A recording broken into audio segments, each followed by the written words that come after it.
Jawaharlal Nehru, The Discovery of India, Chapter 4, The Acceptance and the Negation of Life. From these dim beginnings of long ago flow out the rivers of Indian thought and philosophy, of Indian life and culture and literature, ever widening and increasing in volume, and sometimes flooding the land with their rich deposits. During this enormous span of years, they changed their courses sometimes and even appeared to shrivel up, yet they preserved their essential identity. They could not have done so if they had not possessed a sound instinct for life. That saying, power need not necessarily be a virtue. It may well mean, as I think it has meant in India for a long time past, stagnation and decay. But it is a major fact to be reckoned with, especially in those days when we seem to be witnessing an undermining in repeated wars and crises of a proud and advanced civilization. Out of the crucible of war, wherein so much is melting, we hope that something finer will emerge for the West as well as the East. Sometime that will remain all the great achievements of humanity and add to them what they lacked. But this repeated and widespread destruction not only of material resources and human lives, but of essential values that have given meaning to life is significant. Was it that, in spite of astonishing progress in numerous directions and the higher standards undreamed of in previous ages that came in its train, our modern, highly industrialized civilization did not possess some essential ingredients, and that sheets of self destruction lay within it? A country under foreign domination seeks escape from the present in dreams of a vanished age and finds consolation in vision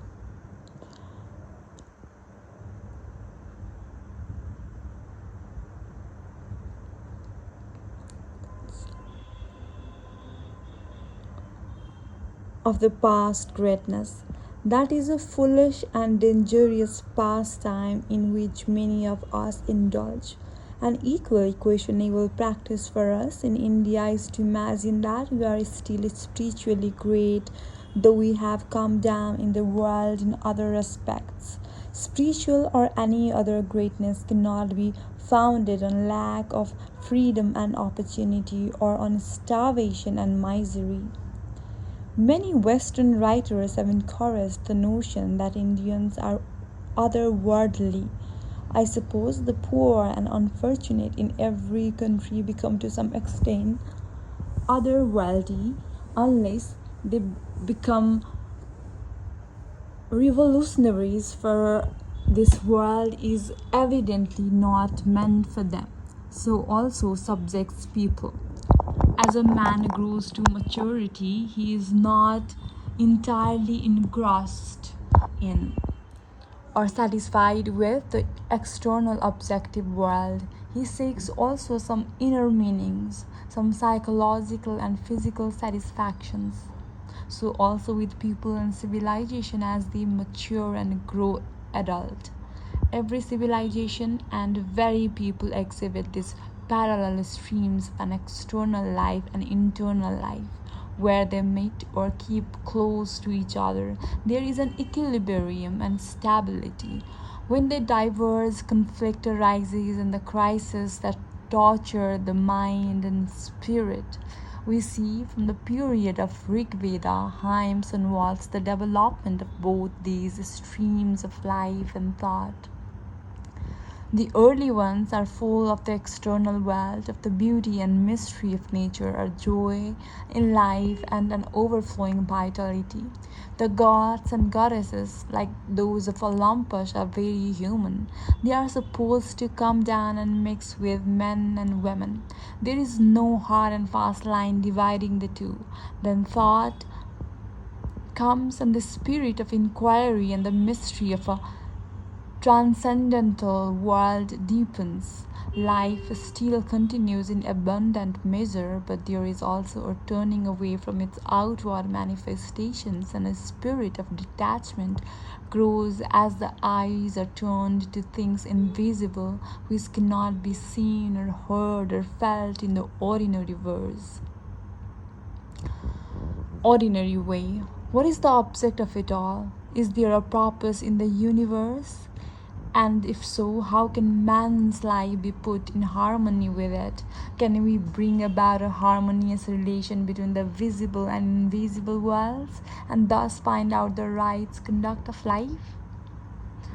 So we find in India, as elsewhere, there are two streams of thought and actions: the acceptance of life and the abstention from it, developing side by side, with the emphasis on the one or the other varying in different periods. Yet the basic backgrounds of that culture was not one of other worldliness or world worthlessness.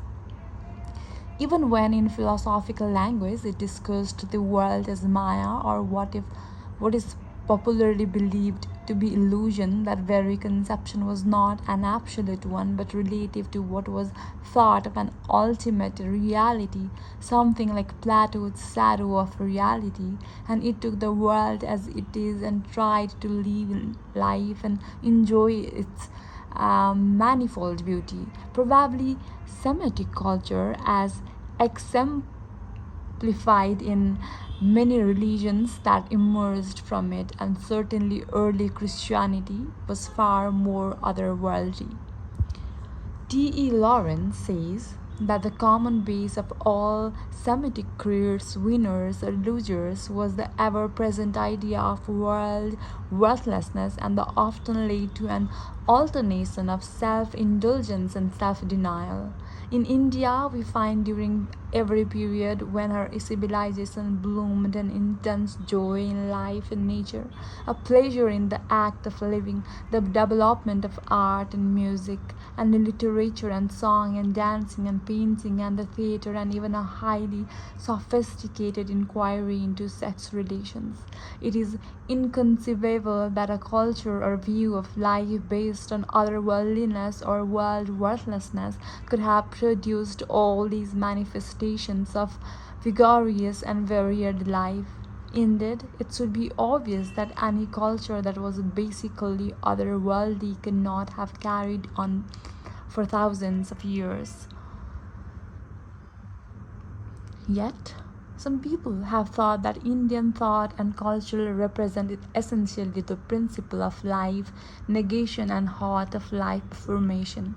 Both principles are, I suppose, present in varying degrees in all the old religion and cultures, but I should have thought that Indian culture taken as a whole never emphasized the negation of life, though some of its philosophies did so.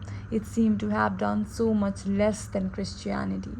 Buddhism and Jainism rather emphasized the abstention from life, and in certain periods of Indian history, there was a running away from life on a big scale, as for instance when large number of people joined the Buddhist viharas or monasteries. What the reasons for this was, I do not know. Equally or more significant instances can be found during the Middle Ages in Europe, when a widespread belief existed that the world was coming to an end.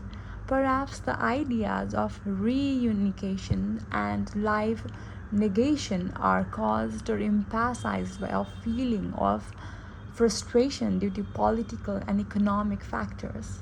Buddhism, in spite of its theoretical approach, or rather approaches, for there are several, as a matter of fact, avoids extremes. It's the doctrine of the golden mean, the middle path. Even the idea of nirvana was very far from being a kind of nothingness, as it is sometimes supposed to be. It was a positive condition, but because it was beyond the range of human thought, negative terms were used to describe it. If Buddhism, a typical product of Indian thought and culture had merely been a doctrine of life negation or denial, it would surely have had some such effect on the hundreds of millions who profess it. Yet, as a matter of fact, the Buddhist countries are full of evidence to the contrary, and the Chinese people are an outstanding example of what affirmation of life can be. The confusion seems to have arisen from the fact that Indian thought was always laying stress as a ultimate purpose of life. It could never forget the transcendent element in its makeup, and so, while affirming life to the full, it refused to become a victim and a slave of life. Indulge in right action with all your strength and energy, it said, but keep above it, and do not worry much about the results of such actions. Thus, it taught detachment in life and action, not abstention from them. This idea of detachment runs through Indian thought and philosophy as it does to most other philosophies. It is another way of saying that a right balance and equilibrium should be kept between the visible and invisible worlds. For if there is too much attachment to action in the visible world, the other world is forgotten and fades away, and action itself becomes without ultimate purpose. There is an emphasis on truth, a dependence on it, a passion for it in these early adventures of the Indian mind. Dogma or revelation are passed by as something for lesser minds which cannot rise above them. The approach was one of the experiment based on personal experience. That experience, when it dealt with the invisible world, was like the emotional and psychic experience, different from the experience of the visible external world. It seemed to go out of the three-dimensional world we know into some different and vaster realm, and was thus difficult to describe in terms of three dimensions. What that experience was, and whether it was a vision or realization of some aspects of truth and reality, or was merely a phantasm of the imagination, I do not know.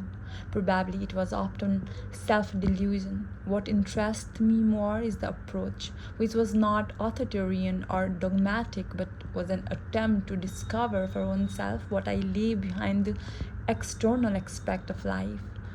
It must be remembered, and the business of philosophy in India was not confined to a few philosophers or highbrows. Philosophy was an essential part of the religion of the masses. It percolated to them in some attenuated form and created that philosophic outlook which became nearly as common in India as it is in China.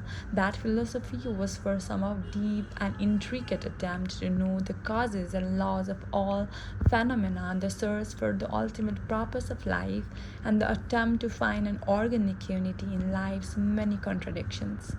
But for the many, it was a much simpler affair, which yet gave them some senses of purpose, of cause and effect, and endowed them with courage to face trial and misfortune and not lose their gaiety and composure. The ancient wisdom of China and India and Tao, the true path, wrote Tagore to Dr. Tai Chit Tao, was the pursuit of completeness, the blending of life's diverse work with the joy of living. Something of that wisdom impressed itself even upon the illiterate and ignorant masses, and we have seen how the Chinese people, after 7 years of horrible war, have not lost the anchor of their faith or the gaiety of their minds. In India, our trial has been more drawn out, and poverty and uttermost misery have long been the inseparable companions of our peoples, and yet they still laugh and sing and dance and do not lose hope.